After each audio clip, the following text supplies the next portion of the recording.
தமிழகத்திலிருந்து நீட் மற்றும் ஜேஇ தயாராகும் மாணவர்களுக்கு வணக்கம். ஸோ லாஸ்ட் பார்ட்ல பார்த்தீங்கன்னா, நடுவுல ஒரு ஃபோன் கால் வந்துருச்சு. Important call. அதனால நான் போயிட்டேன். ஸோ ஆனா உங்களுக்கு புரிஞ்சிருக்கும்னு நான் நம்புறேன். டிஸ்டிலேஷன்ஸ் ப்ராப்பர்ட்டீஸ் எல்லாமே நான் நடத்தியாச்சு இல்ல? ஈவன் அதுக்கு முன்னாடி என்ன பார்த்திருந்தோம்னா, ம் ஓகே. குரோமேட்டோகிராஃபி இந்த டாபிக்ஸ்ல இருந்து பார்க்கணும். லாஸ்ட்ல reduced pressure, distillation under reduced pressure வரைக்கும் பார்த்திருந்தோம். அது வரைக்கும் எல்லாருக்கும் புரிஞ்சிருக்கும்னு நான் நம்புறேன். ஸ்டீம் டிஸ்டிலேஷன் வரைக்கும். ஆமாவா? சரி. இப்போ என்ன பார்க்க போறோம்? டிஃபரன்ஷியல் எக்ஸ்ட்ராக்ஷன் அப்படின்னு ஒண்ணு பார்க்க போறோம். பார்க்கலாமா? சரி. when an organic compound is present in an aqueous medium. So ஒரு aqueous mediumல வாட்டர்ல டிசால்வ் ஆயிருக்கிறதுல ஆர்கானிக் காம்பவுண்ட் இருக்குன்னு வச்சுக்கோங்க. It is separated by shaking it with an organic solvent. So ஒரு ஆர்கானிக் சால்வெண்ட் கூட சேர்த்து அதை ஜஸ்ட் ஷேக் பண்ணி நம்மளால பிரிக்க முடியும்னு சொல்றாங்க.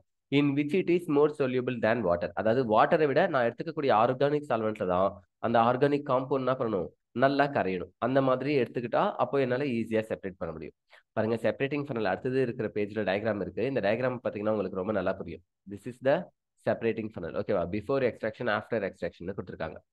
ஸோ இதுல பாருங்க, கீழே என்ன இருக்கு? ஆர்கானிக் காம்பவுண்டின் அக்வஸ் லேயர். ஆர்கானிக் காம்பவுண்ட் இந்த அக்வஸ் லேயர்லயும் கொஞ்சமா கலந்துருக்குன்னு சொல்றாங்க. இந்த இடத்துல கொஞ்சம் கொஞ்சம் ஆர்கானிக் காம்பவுண்ட் இருக்கு. ஓகேவா?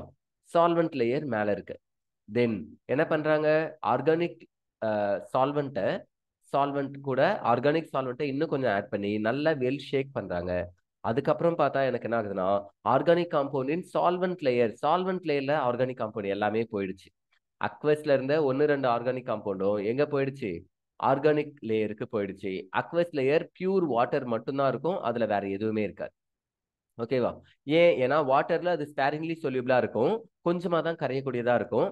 ஆனா ஆர்கானிக் சால்வெண்ட்ல ஆர்கானிக் காம்பவுண்ட் ரொம்ப நல்லாவே கரையக்கூடியதா இருக்கும். அதனால நான் ஆர்கானிக் சால்வெண்ட் அதிகமா எடுத்துக்கிட்டு டிசால்வ் பண்ணும்போது, ஷேக் பண்ணும்போது, ஆர்கானிக்ல எனக்கு என்னாச்சு? ஆர்கானிக் சால்வெண்ட்ல அந்த காம்பவுண்ட் எல்லாமே போயிடுச்சுன்னு சொல்றாங்க. ஓகேவா? சரி. சோ இந்த விஷயத்துல இப்போ இந்த இதோ இருக்கு இல்லையா? மேல இருக்கிறது லிட். இதை ஓபன் பண்ணா பிரஷர் ஃப்ரீ ஆகும். அப்பதான் உள்ளார லிக்விடே வெளியில வரும். இல்லைன்னா க்ளோஸ்டு டைட்டா இருக்கும்ல. ஏர் டைட்டா இருந்துச்சுன்னா வெளியில லிக்விட் வராது. சோ இப்போ நம்ம இந்த ஸ்டாப் காக்க ஓபன் பண்றோம். ஓபன் பண்ணும்போது என்ன ஆகும்? ஃபர்ஸ்ட் கீழே இருக்கிற அக்வஸ் லேயர் மட்டும்தான் வெளியில வரும். ஆர்கானிக் லேயர் வராது. ஓகேவா? அது கொஞ்சம் கொஞ்சமா கீழே இறங்கிட்டே வரும். இந்த ஸ்டாப் காக்கு நேரா வரும்போது நான் என்ன பண்ணிடலாம்? ஸ்டாப் பண்ணிடலாம். அப்போ அக்வஸ் லேயரை தனியா, ஆர்கானிக் லேயரை தனியா பிரிக்கலாம். ஸோ இதுதான் டிஃபரன்ஷியல் எக்ஸ்ட்ராக்ஷன் மெத்தட். ஓகேவா? ஃபைன். ஸோ இதை தான் நம்ம தியரிட்டிக்கலா பார்க்குறோம். பாருங்க. The organic solvent and the aqueous solution should be immiscible with each other. என்ன சொல்றாங்க? நான் எடுத்துக்கக்கூடிய aqueous சொல்யூஷனும் அங்க எடுத்துக்கிற ஆர்கானிக் சால்வெண்ட்டும் ஒன்னோட ஒண்ணு கலக்க கூடாது. இம்மிசிபிள். மிசிபிள்னா ஒன்னோட ஒண்ணு கலக்குதுன்னு அர்த்தம். இம்மிசிபிள்னா ஒன்னோட ஒண்ணு கலக்காது. Immiscible with each other. So that they form two distinct layers. அதனால ஒன்னோட ஒண்ணு கலக்கலனா எனக்கு என்ன ஆகுமா? 2 லேயர் ஃபார்ம் ஆகும்னு சொல்றாங்க. இப்போ எக்ஸாம்பிள் எண்ணெயும் தண்ணியும் எடுத்துக்கோங்க. தண்ணி மேலதான் எப்பயுமே எண்ணெய் இருக்கும் இல்லையா? அதாவது தண்ணி மேல மீன்ஸ் தண்ணி கீழே இருக்கும், தண்ணிக்கு மேல எண்ணெய் இருக்கும். கரெக்டா? அப்ப ரெண்டும் 2 லேயரா டிஃப்ரெண்டா தெரியும்ல. ஆயில்ன்றது என்னது?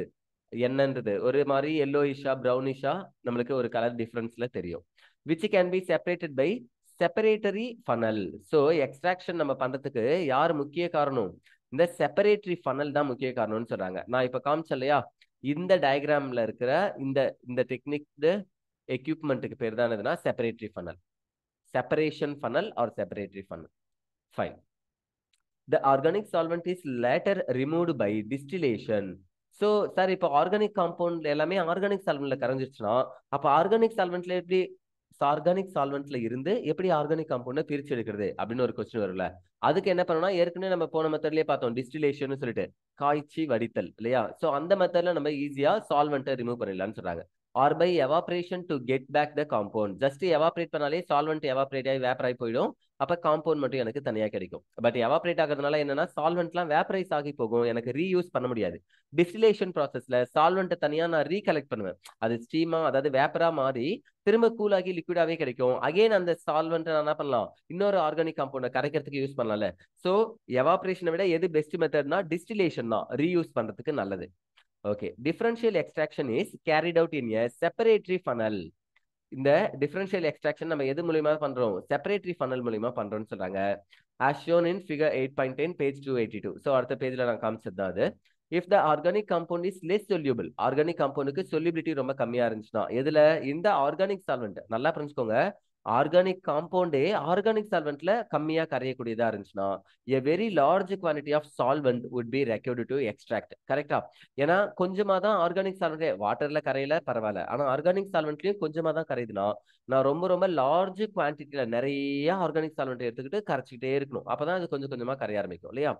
சரி, even a very small quantity of the compound ரொம்ப கொஞ்சமா இருந்தாலும், வெரி ஸ்மால் குவான்டிட்டி ரொம்ப ரொம்ப கொஞ்சமா இருந்தாலும் கூட அதை கரைக்கிறதுக்கு எனக்கு ரொம்ப large quantity of organic solvent தேவைப்படும். எப்போ ஆர்கானிக் காம்பவுண்டுக்கு ஆர்கானிக் சால்வெண்ட்ல கரையக்கூடிய தன்மை கம்மியா இருந்துச்சுன்னா, if the organic compound is less soluble in organic solvent, இந்த மாதிரி இருந்தா நம்மளுக்கு எப்படி தேவைப்படும் சொல்றாங்க, very large quantity of solvent is required to dissolve or soluble the small quantity of compound. Okay, the technique of continuous extraction is employed in such cases. அப்போ இந்த extraction process நம்ம கண்டினியூஸா செஞ்சுக்கிட்டே இருக்கணும் இல்ல, இந்த மாதிரி கேசஸ்ல மட்டும். Fine. In this technique, same solvent is repeatedly used for the extraction of the compound. அப்ப இந்த மாதிரி டெக்னிக்ல நம்ம என்ன பண்ணுவோம், ஒரே சால்வெண்ட்டே திரும்ப திரும்ப திரும்ப எக்ஸ்ட்ராக்ஷன் ப்ராசஸ்க்கு யூஸ் பண்ணுவோம். ஒரே சால்வெண்ட்டை எப்படி சார் யூஸ் பண்ண முடியும்னா, சால்வெண்ட்டை எடுப்போம், ஆர்கானிக் காம்பவுண்ட் அதுல கரையும், கொஞ்சமா கரையும், அதை நம்ம வெளியில எடுப்போம், அதை டிஸ்டிலேஷன் பண்ணா திரும்ப சால்வெண்ட் தனியா கிடைச்சிடும். அந்த சால்வெண்ட்டை திரும்ப நான் இதுல யூஸ் பண்ணுவேன். அகைன் அண்ட் அகைன் இதே மாதிரி யூஸ் பண்ணும்போது எனக்கு ரிப்பீட்டட் ப்ராசஸ்ல நடக்கும்னு சொல்றாங்க. ஓகேவா? ஃபைன். இந்த மெத்தடுக்கு பேர் என்னதுன்னா டிஃபரன்ஷியல் எக்ஸ்ட்ராக்ஷன். ஜஸ்ட் நீங்க டயக்ராம பார்த்தாலே டிஃபரன்ஷியல் எக்ஸ்ட்ராக்ஷன் ஈஸியா சொல்லிடலாம். Okay, fine. அடுத்தது ஒரு முக்கியமான டாபிக் இருக்கு. இது நிறைய பேர் இதை நீங்க என்ன பண்ண மாட்டீங்கன்னா, தியரட்டிக்கலா பாக்குறீங்களே தவிர பிராக்டிக்கலா இதை எத்தனை பேர் செய்வீங்கன்னு தெரியல. சிபிஎஸ்சி பசங்களுக்கு குரோமட்டோகிராஃபிக் பேப்பர் எல்லாம் கொடுப்பாங்க, எக்ஸ்பெரிமெண்டல் இருக்கு மேனுவல்ல, லேப் மேனுவல்ல. ஆனா நம்ம பசங்களுக்கு, ஸ்டேட் போர்ட் பசங்களுக்கு என்ன இருக்காது, சால்ட் அனாலிசிஸும் டைட்ரேஷனுமே எக்ஸாம் நேரத்தை தான் சார் அதை கொண்டுட்டு வருவாங்க. சும்மா எழுதுவோம் சார், ஃபார்மாலிட்டிக்கு பேப்பர்ல எழுதி கொடுப்போம் அப்படின்னு சொல்றதுக்குலாம் நிறைய பேர் இருக்காங்க இல்ல. சரி, ஸோ பாருங்க, chromatography it is the best technique. Chrome அப்படின்னா கலர், இதெல்லாம் உங்களுக்கு தெரியும்னு நினைக்கிறேன். இல்லைனாலும் இங்க கொடுத்துருக்கிறது எல்லாத்தையும் படிக்க தான் போறேன், ஜஸ்ட் உங்களுக்கு ஒரு வேர்டிங்ஸா சொல்லணும்னு நினைக்கிறேன். குரோமட்டோகிராஃபி கலர் மூலயமா என்ன பண்ணலாம், ஒரு காம்பவுண்டையும் தனித்தனியா பிரிக்கலாம்னு சொல்றாங்க மிக்சர்ல இருந்து. Chromatography is an important technique extensively used to separate mixtures into their components. So ஒரு மிக்சர்ல இருந்து ஒரு காம்போனண்ட்டையும் தனித்தனியா செப்பரேட் பண்றதுக்கு ரொம்ப எக்ஸ்டென்சிவா நம்ம யூஸ் பண்ணக்கூடிய டெக்னிக் தான் என்ன அப்படின்னா குரோமட்டோகிராஃபிக் டெக்னிக்னு சொல்றாங்க. Purify compounds and also to test the purity of the compound. அப்போ அவங்க செப்பரேட் பண்றதுக்கு மட்டும் தான் யூஸ் பண்றாங்களா குரோமட்டோகிராஃபிக் டெக்னிக்னா? இல்ல, பியூரிஃபை த காம்பவுண்ட், செப்பரேட் பண்றது மட்டும் இல்லாம அது பியூரா இருக்கா, அந்த காம்பவுண்டுடைய பியூரிட்டி எவ்வளவு இருக்கு, டெஸ்ட் த பியூரிட்டி, அந்த பியூரிட்டி எவ்வளவு தூரம் இருக்கு, அது பியூரா இருக்கா இல்லையான்றதை தெரிஞ்சுக்கிறதுக்கும் பியூரிஃபை பண்றதுக்கும் கூட எனக்கு எந்த மெத்தட் யூஸ் ஆகுது, குரோமட்டோகிராஃபி யூஸ் ஆகுதுன்னு சொல்றாங்க. ஓகேவா? Fine. The name chromatography is based on the Greek word chroma. என்ன சொல்றாங்க, CHROMA, கிரீக் வேர்டு, கிரீக் வார்த்தையில குரோமா அப்படின்னு ஒண்ணு இருக்கு, அதுல இருந்து தான் குரோமட்டோகிராஃபின்ற பேரை டிரைவ் பண்ணதுன்னு சொல்றாங்க. ஃபார் கலர், குரோமான்றதுக்கான மீனிங் என்னன்னா கலர்னு அர்த்தம். Since the method was first used for the separation of coloured substances found in plants. பிளான்ட்ல இருக்கக்கூடிய சில கலர்டு சப்ஸ்டன்ஸை, நிறமுடைய பொருள்களை பிரிக்கிறதுக்கு தான் நம்ம இந்த மெத்தடை ஃபர்ஸ்ட் பயன்படுத்தினாங்க. அதனாலதான் குரோமா, கலரை செப்பரேட் பண்ணதுக்காக குரோமட்டோகிராஃபின்னு இந்த டெக்னிக்கு பேர் வச்சிருக்காங்க. In this technique, the mixture of substances is applied onto a stationary phase. So stationary phase அப்படின்றது ஒரு phase, அது என்ன ஆகாதுன்னா மூவ் ஆகாது, ஒரே இடத்துல இருக்கும், அதுக்கு பேரு ஸ்டேஷனரி ஃபேஸ். ஓகேவா? காலம்ல சிலிக்கா ஜெல்ல பேக் பண்றதுலாம் காமிக்கும் போது உங்களுக்கு இன்னும் நல்லா புரியும் ஸ்டேஷனரி ஃபேஸ்னா என்ன, மொபைல் ஃபேஸ்னா என்னன்னு. ஃபைன். நகராம இருக்கக்கூடியதை நம்ம ஸ்டேஷனரி ஃபேஸ்ன்னு சொல்லுவோம். Okay, which may be a solid or a liquid. So stationary phase என்னவா இருக்கலாம்னா சாலிடாவும் இருக்கலாம், லிக்விடாவும் இருக்கலாம்னு சொல்றாங்க. மோஸ்ட்லி நம்ம சாலிடை தான் எடுத்துப்போம். ஓகேவா? காலம் குரோமட்டோகிராஃபி, அப்சார்ப்ஷன் எல்லாம் பார்த்தீங்கன்னா நம்ம என்ன எடுத்துப்போம், சாலிட் ஃபேஸ் தான் ஸ்டேஷனரி ஃபேஸா எடுத்துப்போம். Fine. A pure solvent, a mixture of solvent or a gas. ஒன்னு பியூர் சால்வெண்ட் எடுத்துக்கலாம், அப்படி இல்லைன்னா மிக்சர் ஆஃப் சால்வெண்ட்டுடைய மிக்சர் எடுத்துக்கலாம், or gas, HPLC, high pressure liquid chromatography, அதில் பார்த்தீங்கன்னா கேஸ் எடுத்துப்போம். இந்த மாதிரி ஏதாவது ஒன்று allowed to move slowly over the stationary phase. இந்த ஸ்டேஷனரி ஃபேஸ் வழியா இதை தான் அலோ பண்றாங்க. ஒன்னு ஸ்டேஷனரி ஃபேஸ் வழியா ஒரு பியூர் சால்வெண்ட் வெளியில வரும், அப்படின்னா மிக்சர் ஆஃப் சால்வெண்ட்ஸ். எக்ஸாம்பிள் என்ன எழுதலாம்னா எத்தில் அசிட்டேட். ஓகேவா? எத்தில் அசிட்டேட் எவ்வளோனா 10% அக்வஸ் சொல்யூஷன் அப்படின்னு வச்சுக்கோங்களேன். ஸோ 10% எத்தில் அசிட்டேட் சொல்யூஷன்ல எத்தில் அசிட்டேட் வெறும் 10% இருக்கும், மீதி என்ன இருக்கும், ஏதாவது ஒரு எக்ஸாம்பிள் இப்போ நான் எடுத்துக்கிறேன். சைக்ளோஹெக்சேன், பென்சின் எடுத்துக்கலாமா? Okay, ethyl acetate plus benzene. So இந்த ப்ராசஸ்ல பென்சின் C6H6 எது கூடயும் கரையாது. ஆனா ethyl acetate very good solvent. ஓகேவா? பென்சின் ஒரு சால்வெண்ட் கிடையாது, எத்தில் அசிட்டேட் ஒரு சால்வெண்ட். அப்படின்னா நான் 10% எத்தில் அசிட்டேட் சொல்யூஷன் சொன்னா அதுல எத்தில் அசிட்டேட் 10 ml இருக்கும், மீதி 90 ml பென்சினும் இருக்கும். புரியுதா நான் உங்களுக்கு சொல்றது? ஸோ இந்த மாதிரி எடுத்துக்கிறத நம்ம என்ன சொல்லணும்னா எல்யூஷன் அப்படின்னு சொல்லுவோம். இது ஒரு சால்வெண்ட் மிக்சர். இதுல ஒன்னு கரையாததா இருக்கும், ஒன்னு கரையறதா இருக்கும். நான் ஜஸ்ட் ஒரு எக்ஸாம்பிளுக்கு பென்சின்னு சொல்றேன். பென்சின் சால்வெண்டா இல்லையான்றது உங்களுக்கு தெரியும், எத்தில் அசிட்டேட்டுடைய நேச்சரும் தெரியும் இல்லையா? ஃபைன். ஸோ நீங்க எடுத்துக்கும் போது என்ன பண்ணணும்னா ஒன்னு கரையக்கூடிய சால்வெண்ட் எடுத்துக்கணும், இன்னொன்னு எதுலையுமே கரையாத ஒரு சால்வெண்டா எடுத்துக்கணும். சைக்ளோஹெக்சேன்லாம் எடுத்தீங்கன்னா எதுலையுமே கரையாது. Fine. The component of the mixture gets gradually separated from one another. என்ன ஆகுது? தொடர்ந்து அடுத்தடுத்து ஒரு காம்பவுண்டும் தனித்தனியா பிரிஞ்சு வரும்னு சொல்றாங்க மிக்சர்ல இருந்து. The moving phase is called.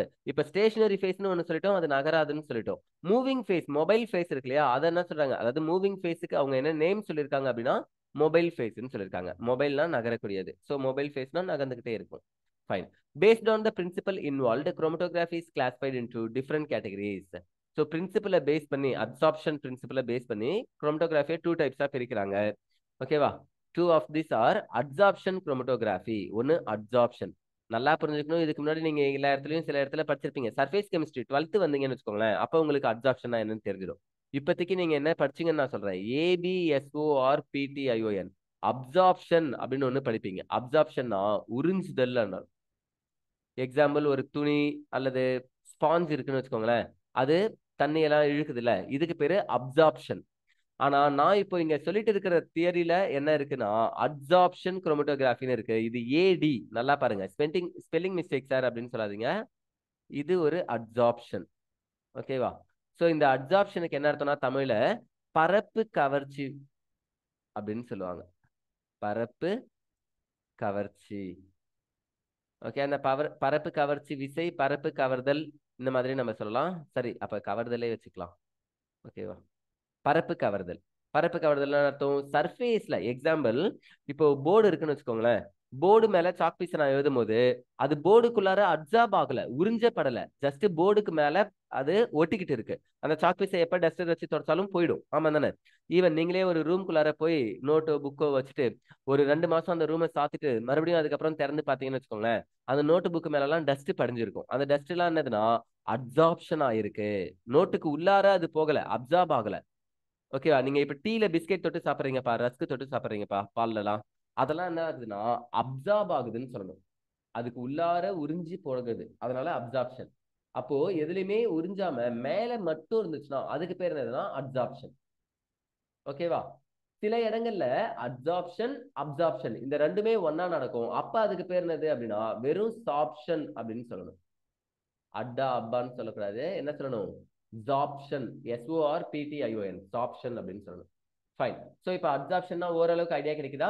ஏதாவது ஒரு சர்ஃபேஸ்ல மட்டும் ஒன்று, ஈவன் உங்க முகத்தையே எடுத்துக்கோங்க, அதுவும் பொம்பளை பிள்ளைங்க முக்கியமா. சரி, பிள்ளைங்க என்ன பண்ணுவாங்க, முகத்துல பவுடர் அடிப்பீங்கல்ல, உங்க முகம் ஒரு சாலிட் ஃபேஸ், அது நகராது. அது மேல இருக்கக்கூடிய பவுடர் இருக்குல்ல, அது என்னது? Mobile face. அதுதான் அப்சார்ப்ஷன் ஆயிருக்கு. உங்க ஃபேஸ் மேல அதுனா இருக்கு, அப்சார்ப் ஆயிருக்குன்னு சொல்லணும். உங்க ஃபேஸுக்கு உள்ளார ஸ்கின்னுக்குள்ளாரெல்லாம் அது போகுமான்னு கேட்டா போகாது. ஆமா தானே? அப்ப அப்சார்ப் ஆகல, உறிஞ்சப்படல, ஜஸ்ட் மேல மட்டும் பரப்புல மட்டும் பரவி இருக்கு, அதனால அப்சார்ப்ஷன் சொல்லணும். அப்சார்ப்ஷனா புரியுதா? ஃபைன். இப்ப கான்செப்ட்டுக்கு வாங்க. குரோமட்டோகிராஃபியை 2 டைப்ஸ்ல பிரிக்கிறாங்க. ஒன்னு அப்சார்ப்ஷன் குரோமட்டோகிராஃபி, சர்ஃபேஸ்ல மட்டும் நடக்கிற ப்ராசஸ், சர்ஃபேஸ் பினாமினன் அப்படின்னு சொல்லணும். சர்ஃபேஸ் சம்பந்தமா நடக்கக்கூடிய செயல்முறை. ஓகே, செகண்ட் ஒன் என்ன சொல்றாங்கன்னா பார்ட்டிஷியன் குரோமட்டோகிராஃபின்னு சொல்றாங்க. பார்ட்டிஷியன் ஆனது பகுதி பகுதியா பிரிக்கிறது இல்லையா? சோ அப்ப பார்ட்டிஷியன் குரோமட்டோகிராஃபில கலரிங்கை வச்சு ஈஸியா செப்பரேட் பண்ணலாம். ஃபைன். ஸோ ஃபர்ஸ்ட் ஒன், அதை பத்தி டீடைலா கொடுத்துருக்காங்க, நம்ம படிக்கும் போது இன்னும் பார்க்கலாம். RF வேல்யூல இருந்து நிறைய காலம் எப்படி பேக் பண்றதுல இருந்து நிறைய விஷயத்த கொடுத்துருக்காங்க உங்களுக்கு CBSEக்கு. ஸோ நம்ம முடிஞ்ச அளவுக்கு ஸ்பீடா போறதுக்கு ட்ரை பண்றேன். Absorption chromatography. Absorption chromatography is based on the fact that different compounds are absorbed on an adsorbent to different degrees. Adsorbentன்றது என்ன அப்படின்னு பாருங்க. இதுதான் சர்ஃபேஸ் கெமிஸ்ட்ரி நீங்க படிப்பீங்கன்னு நான் சொன்னேன். பாருங்க, அட்சார்பென்ட்ன்றது பெர்மனண்டா இருக்கிறது. ஓகேவா? அட்சார்ப்டு காம்பவுண்ட் இருக்குல்ல, அது என்னதுன்னா அது மேல வந்து படியக்கூடிய சப்ஸ்டன்ஸ். அல்லது நீங்க அட்சார்பேட்னு ஞாபகம் வச்சுக்கோங்க. நான் உங்களுக்கு 2 வேர்டை சொல்லித்தரேன், இதை மறக்காதீங்கப்பா. ADSOR BATE, இதுக்கு பேரு அட்சார்பேட். இன்னொன்னு ADSOR BENT, அட்சார்பென்ட். இந்த அட்சார்பென்ட்ன்றது பெர்மனண்டா ஒரு இடம். எக்ஸாம்பிள் இப்படியே வச்சுக்கோங்க, உங்க வீட்டுல இருக்கிற வால், சுவர் அப்படின்னு சொல்லுவோம் இல்லையா, இந்த வால் அப்படின்றது அட்சார்பென்ட், அது நகராது. ஓகேவா? அது மேல நான் ஒரு பெயிண்ட் அடிக்கிறேன்னு வச்சுக்கோங்க, ஒயிட் வாஷ் பண்றதுன்னு சொல்லுவாங்கல்ல, பெயிண்ட் அடிக்கிறேன். அந்த பெயிண்ட் நம்ம என்ன சொல்றோம், சுண்ணாம்பு அடிச்சா அதுக்கு பேரு அட்சார்பேட். ஏன்னா அந்த அட்சார்பேட் ஜஸ்ட் அந்த அட்சார்பென்ட்டுடைய மேல சர்ஃபேஸ்ல மட்டும்தான் இருக்கும், எப்ப வேணா உரிச்சுக்கிட்டு வரும். ஆமா தானே? சோ அந்த அட்சார்பேட் அப்படின்றது மேல இருக்கிற பெயிண்ட், அட்சார்பென்ட் அப்படின்னா அந்த வால், சுவர். ஓகேவா? பெர்மனண்டா இருக்கிறது அட்சார்பென்ட், அது அதனுடைய சர்ஃபேஸ்ல வந்து படியறதுக்கு பேர் என்னதுன்னா அட்சார்பேட். தெளிவா இருக்கீங்களா? இப்போ வாங்க அப்சார்ப்ஷன் குரோமட்டோகிராஃபியை மறுபடியும் படிக்கிறேன். Absorption chromatography is based on the fact that different compounds are absorbed on an adsorbent to different degrees. வேற வேற டிகிரிஸ்ல அட்சார்பென்ட்டோட சர்ஃபேஸ்ல அட்சார்ப்ஷன் நடக்கும் அப்படின்னு சொல்றாங்க. Commonly used adsorbents are silica gel. So காமனா நான் என்ன அட்சார்பென்ட்டை யூஸ் பண்ணுவேன் காலம் குரோமட்டோகிராஃபி எல்லாம் பார்த்து பேக் பண்ணணும். ஸோ சிலிக்கா ஜெல் ஆர் அலுமினாவை பேக் பண்ணணும்னு சொல்றாங்க. ஒன்னு சிலிக்கா ஜெல் SiO2, சிலிக்கா ஜெல்ல சிலிக்கானாலே என்னது SiO2. ஓகேவா? இன்னொன்னு அலுமினா Al2O3, அலுமினியம் ட்ரையாக்சைடு. இதுதான் நம்ம என்ன சொல்லுவோம் ஜெனரலா, அலுமினா அப்படின்னு சொல்லுவோம். ஓகேவா? Fine. So commonly used adsorbents are silica gel and alumina when a mobile phase is allowed to move over a stationary phase. Stationary phase என்றது adsorbent, அது ஒரே இடத்துல தான் இருக்கும். ஓகேவா? அது வழியா மொபைல் ஃபேஸ் நம்ம அலோ பண்ணா, மொபைல் ஃபேஸ் மேல இருந்து கீழே ஊத்துனா, the components of the mixture move by varying. அதாவது காம்போனன்ட், அந்த மிக்சர்ல இருக்கிற ஒரு ஒரு காம்போனன்ட்டும் நான் ஆரம்பிக்கும், மூவ் ஆக ஆரம்பிக்கும். ஆனா ஒரே ஸ்பீட்ல மூவ் ஆகுது. ஒன்னு சீக்கிரமா சொல்யூபிள் ஆகும், சீக்கிரமா வெளியில வரும். இன்னொன்னுக்கு சொல்யூபிலிட்டி கம்மியா இருக்கும், அது ஸ்லோவா வெளியில வரும் இல்லையா? அப்போ ஒரு ஒரு மிக்சர்ல இருக்கக்கூடிய ஒரு ஒரு காம்போனன்ட்டும் ஒரு ஒரு ஸ்பீட்ல வரும். அதை தான் கொடுத்துருக்காங்க பாருங்க. the component of the mixture move by varying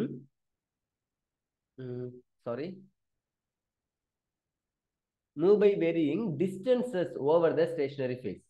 okay, அதாவது ஸ்டேஷனரி ஃபேஸ்ல ஒரு குறிப்பிட்ட டிஸ்டன்ஸ்ல தான் அதெல்லாம் மூவ் ஆகுது அப்படின்னு சொல்றாங்க. ஓகேவா? Fine. Following are two main types of chromatographic techniques. இப்போ இது ரெண்டும் கீழே இருக்கிற ஆப்ஷன் A B இருக்கு இல்லையா, இது ரெண்டும் என்னதுன்னா அட்சார்ப்ஷன் குரோமட்டோகிராஃபில 2 டைப்ஸ் ரொம்ப முக்கியமானதுன்னு சொல்றாங்க. Main types of chromatographic techniques based on the principle of differential adsorption. வெவ்வேறு சொல்யூபிலிட்டியில அட்சார்ப்ஷன் நடக்கக்கூடியது அப்படின்றத பேஸ் பண்ணி இங்க இருக்குன்னு சொல்றாங்க. Differential adsorption. ஓகேவா? ஃபைன். ஸோ ஏ என்ன கொடுத்துருக்காங்கன்னா காலம் குரோமட்டோகிராஃபி அப்படின்னு ஒன்று கொடுத்துருக்காங்க. பி என்ன கொடுத்துருக்காங்கன்னா thin layer chromatography which is simply abbreviated as TLC. இதனுடைய அப்ரிவேஷன் என்ன அப்படின்னா TLCன்னு சொல்லுவோம். எக்ஸ்பான்ஷன் என்னன்னு கேட்டால் தான் தின் லேயர் குரோமட்டோகிராஃபின்னு சொல்லணும். சார் தின் லேயர் குரோமட்டோகிராஃபின்றது TLC அப்படின்ற ஷார்ட் ஃபார்ம்ல சொல்றோம். ஓகேவா? TLCக்கு பேர் தான் அப்ரிவேஷன். TLCக்கு அப்ரிவேஷன் என்னன்னு யாராவது கேட்க போறாங்க, சொல்லிட்டேன். TLCன்றதே ஒரு அப்ரிவேஷன் தான். ஓகேவா? எக்ஸ்பான்ஷன் என்னன்னு கேட்டா தான் நீங்க தின் லேயர் குரோமட்டோகிராஃபின்னு சொல்லணும். அதே மாதிரி CCன்றது என்னன்னா காலம் குரோமட்டோகிராஃபி. இந்த காலம்ல தான் நம்ம பேக் எப்படி ஃபில் பண்ண போறோம்னு சொல்ல போறோம். பார்க்கலாம் வாங்க. ஃபர்ஸ்ட் ஒன் காலம் குரோமட்டோகிராஃபி. ஸோ இங்க பாத்தீங்கன்னா உங்களுக்கு தெரியும், இது பாக்குறதுக்கு எப்படி இருக்கு, ஒரு பியூரெட் மாதிரியே இருக்கா? ஓகே. ஸோ பியூரெட் மாதிரி இருக்கிற இந்த கிளாஸ் பேக்குள்ளார, அதாவது இந்த கிளாஸ்ல நம்ம என்ன பண்ண போறோம்னா சிலிக்கா ஜெல்ல பேக் பண்ண போறோம். இதோ இங்க எழுதிருக்காங்க பாருங்க, அட்சார்பென்ட் என்னது ஸ்டேஷனரி ஃபேஸ்ன்னு சொல்லியிருக்காங்க. கரெக்டா? அப்ப அட்சார்பென்ட் இதுதான் என்னவா இருக்கலாம், ஒன்னு SiO2வா இருக்கலாம், ஆர் Al2O3 அலுமினாவா இருக்கலாம். ஒன்னு சிலிக்காவா இருக்கலாம், இல்லைன்னா அலுமினாவா இருக்கலாம்னு சொல்றாங்க. இது ஸ்டேஷனரி ஃபேஸ். ஓகேவா? அப்ப இந்த கலர்ல இருக்கிறதுலாம் என்ன சார்னா, மேல இந்த இடத்துல என்ன இருக்க போகுதுன்னா ஒரு காம்பவுண்ட் மிக்சர் இருக்க போகுது. அந்த மிக்சர்ல A+B+C 3 காம்பவுண்ட்ஸ் இருக்கு. அதை தான் நான் என்ன பண்ண போறேன், மேல இருந்து சால்வெண்ட்டை ஊத்த போறேன். அந்த சால்வெண்ட் இங்க இருக்கிற மிக்சரை கரைச்சி கீழே கொண்டுட்டு போகும். அப்படி கொண்டுட்டு போகும்போது A ஒரு இடத்துல இருக்கு, பியும் சியும் அதை விட கீழே இருக்கு. அதாவது BCக்கு சொல்யூபிலிட்டி அதிகம், அது சீக்கிரமா கரைஞ்சி கீழே வருது. ஏக்கு சொல்யூபிலிட்டி கம்மின்றதுனால அது ஸ்லோவா வருது. இப்போ ஒரு கட்டத்துல கீழே இறங்கும் போது பாருங்க, ஏ ஃபர்ஸ்ட் மேல நிக்குது, பி அதுக்கும் கீழே இருக்கு, சி தான் ரொம்ப ரொம்ப கீழே இருக்கு. அப்படின்னா என்ன அர்த்தம்? சிக்கு அப்சார்ப்ஷன் ரொம்ப கம்மி. அப்சார்ப்ஷன் கம்மியா இருக்கிறதுனால தான் அது சீக்கிரமா கீழே இறங்கி வந்துருச்சு. அப்சார்ப்ஷன் அதிகமா இருந்துச்சுன்னா அது சிலிக்கா ஜெல்லிலேயே அப்சார்ப் ஆகி மேலேயே இருக்கும், அது சீக்கிரமா கீழே வராது. புரியுதா உங்களுக்கு? சோ யார் ஃபர்ஸ்ட் கீழே வராங்களோ அவங்களுக்கு அப்சார்ப்ஷன் கம்மி. இதை ஞாபகம் வச்சுக்கோங்க. நீங்க சர்ஃபேஸ் கெமிஸ்ட்ரின்ற லெசன் படிச்சீங்கன்னா உங்களுக்கு பிசிக்ஸ் ஆப்ஷன் கெமிஸ்ட்ரி ஆப்ஷன்லாம் படிப்பீங்க, இன்னும் டீட்டெயிலா சொல்லலாம். பட் இப்போதைக்கு நீங்க இந்த விஷயத்தை புரிஞ்சுக்கிட்டா போதும். அப்சார்ப்ஷன் யாருக்கு ரொம்ப கம்மியா இருக்கோ, லோ அப்சார்ப்ஷன், ஓகேவா, அவங்க தான் என்ன பண்ணுவாங்க, ஃபர்ஸ்ட் வெளியில வருவாங்க. அதே மாதிரி லோ அப்சார்ப்ஷன் இருக்கிற மாதிரி இன்னொரு கண்டிஷன் என்ன இருக்கணும் அப்படின்னா, that compound has a very high solubility. Solubility அதிகமா இருக்கணும். இந்த சால்வெண்ட்ல ரொம்ப நல்லா கரையக்கூடியதா இருக்கணும். அப்படி சால்வெண்ட்ல கரைஞ்சிச்சுனா தான் அது என்னாகும், கீழே இறங்கி வரும். கரையாம இருந்துச்சுன்னா மேலேயே இருக்கும் இல்லையா? சோ சொல்யூபிலிட்டி ஹையா இருக்கணும். ஹை சொல்யூபிலிட்டி, அதே சமயம் low absorption. High solubility, low absorption, இந்த ரெண்டு கண்டிஷனையும் சாட்டிஸ்ஃபை பண்ணா அந்த காம்பவுண்ட் தான் ஃபர்ஸ்ட் வெளியில வரும்னு சொல்லணும். ஓகேவா? இதோ எல்லோ கலர்ல கொடுத்துறாங்க, இது என்னதுன்னா கிளாஸ் வூல் அப்படின்னு சொல்லிருக்காங்க. இல்லைன்னா நீங்க காட்டன் பிளக், வெறும் பஞ்சு கூட எடுத்து சுருட்டி வச்சிடலாம் இந்த இடத்துல. அந்த சிலிக்கா ஜெல் வெளியில வராம தடுக்கிறதுக்காக அதை நம்ம யூஸ் பண்றோம். ஓகேவா? ஃபைன். ஸோ இப்போ நான் காலம் குரோமட்டோகிராஃபியை படிக்கிறேன், உங்களுக்கு கண்டிப்பா புரியும் நான் நம்புறேன். Column chromatography involves separation of a mixture over a column of adsorbent. என்ன சொல்றாங்க? அட்சார்பென்ட் உடைய காலம்ல நம்ம செப்பரேஷன் பண்ண போறோம் அப்படின்னு சொல்றாங்க. அட்சார்பென்ட் அப்படின்றது stationary phase. Packed in a glass tube, ஒரு கிளாஸ் டியூப்குள்ளார இதை பேக் பண்ணி வச்சிருக்காங்க. அதுதான் நான் இங்க சொன்ன ஒரு பியூரட் மாதிரி இருக்கிற ஷேப் கிளாஸ் டியூப்குள்ளார சிலிக்கா ஜெல்ல பேக் பண்ணி வச்சிருக்கோம்னு சொல்லிட்டு. ஓகேவா? The column is fitted with a stop cock. காலம் உடைய கீழ் பகுதியில் என்ன இருக்குன்னா ஸ்டாப் காக் இருக்கு. ஸ்டாப் காக்னா ஓபன் பண்ணி க்ளோஸ் பண்ணலாம். ஓகேவா? Column is fitted with a stop cock at its lower end. The mixture adsorbed on adsorbent is placed on the top of the adsorbent column. எந்த மிக்சரை அப்சார்ப்ஷன்ல இன்வால்வ் பண்ண போறனோ அப்சார்பென்ட்டுக்கும் மேல அதை நான் என்ன பண்ண போறேன், பிளேஸ் பண்ண போறேன், ஜஸ்ட் வைக்க போறேன். ஓகேவா? Placed on the top of the absorbent column packed in a glass tube. And appropriate eluent, நான் சொன்னேன் இல்லையா, எது எத்தில் அசிட்டேட், சைக்ளோஹெக்சேன், இந்த மாதிரி காம்பவுண்ட்ஸ்லாம் நம்ம எலியூயன்ட்னு சொல்லுவோம். ஸோ இந்த எலியூயன்ட் which is a liquid or a mixture of liquid is allowed to flow down the column slowly. இந்த காலம் வழியா நம்ம அதை ஸ்லோவா பாஸ் பண்ணிட்டே இருக்கிறோம். அது என்னவா இருக்கலாம், ஒன்னு லிக்விடா இருக்கலாம், or a mixture of liquid, லிக்விடுடைய மிக்சர்ஸா இருக்கலாம். ஓகேவா? Depending upon the degree to which the compounds are observed. ஒரு காம்பவுண்ட் எவ்வளவு தூரம் அப்சர்வ் ஆகுதுன்றதை பொறுத்து கம்ப்ளீட் செப்பரேஷன் டேக்ஸ் பிளேஸ். கம்ப்ளீட்டா இந்த செப்பரேஷன் நடக்கும்னு சொல்றாங்க. ஓகேவா? இதுல மொத்தம் ஏபிசின்னு 3 காம்பவுண்ட் இருக்கலாம். 3 காம்பவுண்டையும் தனித்தனியா என்னால இந்த காலம் குரோமட்டோகிராஃபில பிரிக்க முடியும். Okay. Depending upon the degree to which the compounds are observed, complete separation takes place. Fine. The most readily absorbed substances are retained near the top. என்ன சொல்றாங்க? எந்த சப்ஸ்டன்ஸ் ரொம்ப அதிகமா அப்சார்ப் ஆகுதோ, மோஸ்ட் ரெடிலி அப்சார்ப்டு சப்ஸ்டன்ஸ், எந்த substance ரொம்ப ஃபாஸ்டா ரொம்ப சீக்கிரமா அப்சார்ப் ஆகுதோ அந்த சப்ஸ்டன்ஸ் எங்க இருக்குன்னா மேலேயே இருக்கும். என்னன்னு சொல்றாங்க? நியர் த டாப் அப்படின்னு சொல்றாங்க. டாப்லயே மேலேயே இருக்குன்னு சொல்றாங்க. அது கீழே சீக்கிரம் வராது.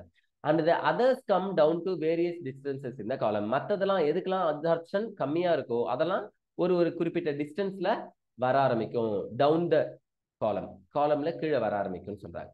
புரிஞ்சுச்சா? ஃபைன். ஸோ தின் லேயர் குரோமட்டோகிராஃபினா என்னன்னு கொடுத்துருக்காங்க, பார்த்தலாமா? காலம் குரோமட்டோகிராஃபி புரிஞ்சிச்சு தானே? சரி. So thin layer chromatography. Thin layer chromatography TLC is another type of absorption chromatography. இதுவும் அப்சார்ப்ஷன்ல ஒரு டைப் தான் சொல்றாங்க. நம்ம குரோமட்டோகிராஃபியை 2 டைப்ஸா பிரிச்சோம். ஒன்னு அப்சார்ப்ஷன் குரோமட்டோகிராஃபி, இன்னொன்னு பார்ட்டிஷன் குரோமட்டோகிராஃபி. அதுல அப்சார்ப்ஷன் குரோமட்டோகிராஃபியை 2 டைப்ஸா, அதாவது அப்சார்ப்ஷன் குரோமட்டோகிராஃபில ஒரு 2 டைப்ஸ் நம்ம பார்க்கிறோம். அது என்னன்னா, ஒன்னு காலம் குரோமட்டோகிராஃபி முன்னாடி பார்த்தது, இப்போ டிஎல்சி தின் லேயர் குரோமட்டோகிராஃபி பார்க்கிறோம். ஓகேவா?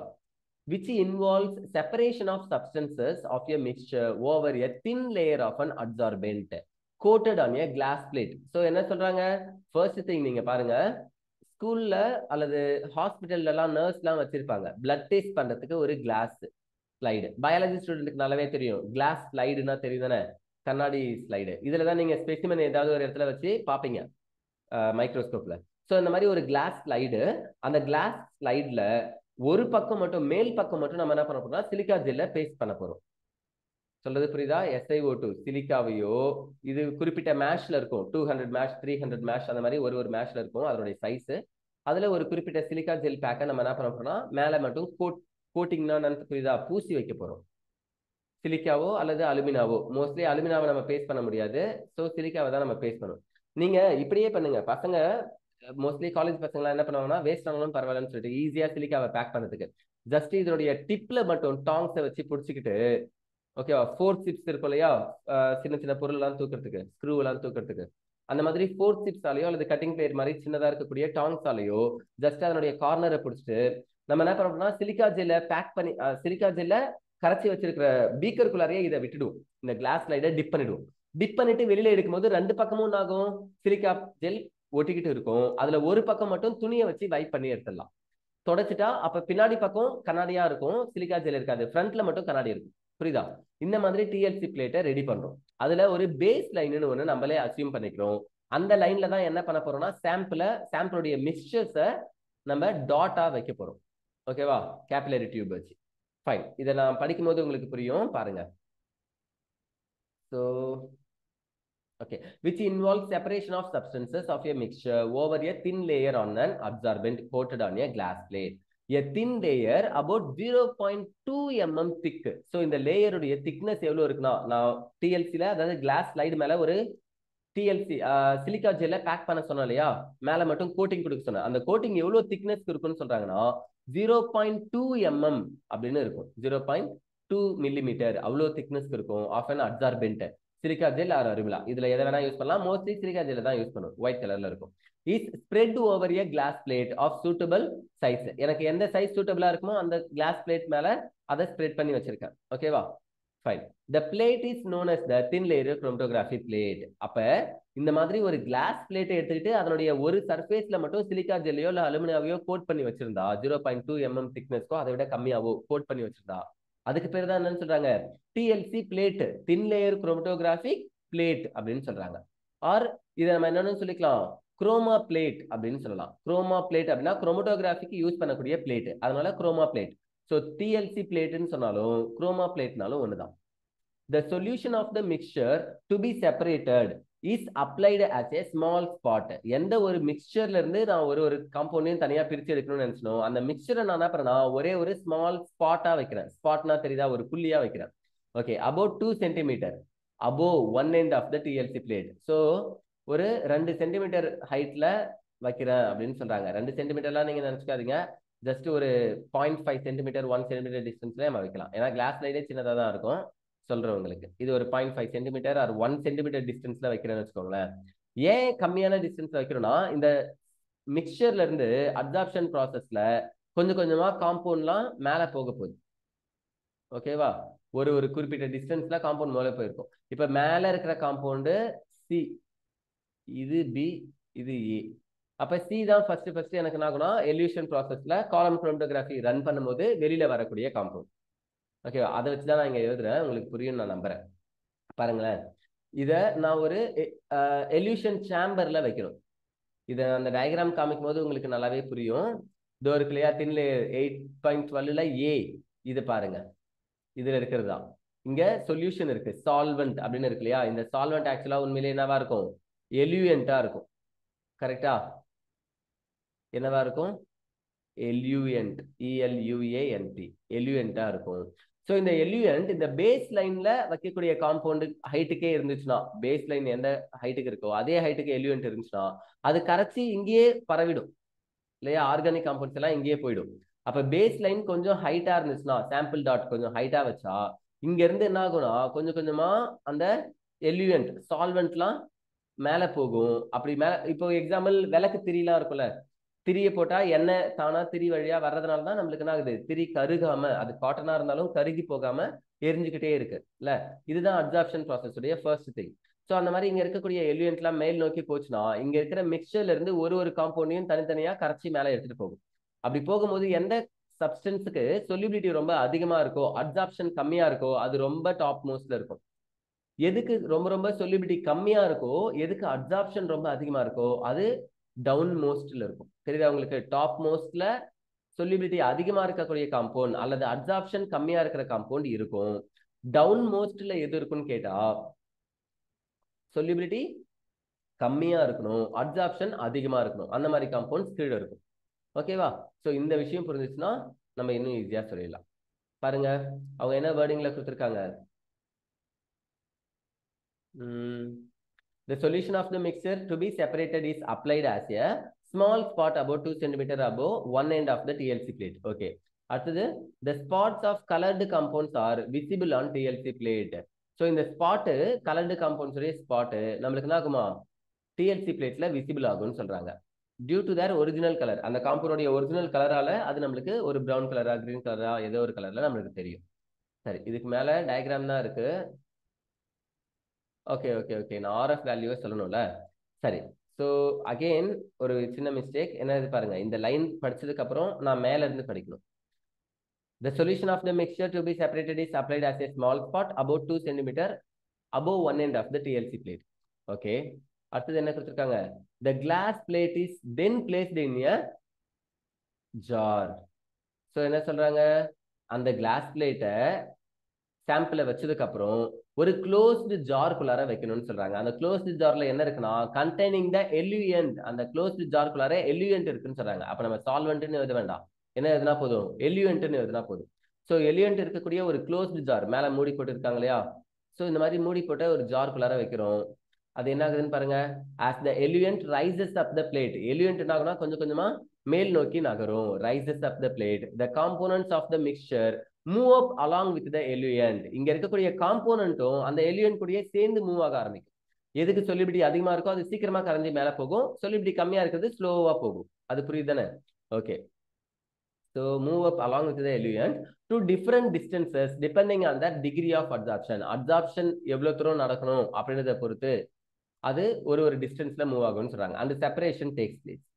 The relative absorption of each component of the mixture is expressed in terms of its retardation factor.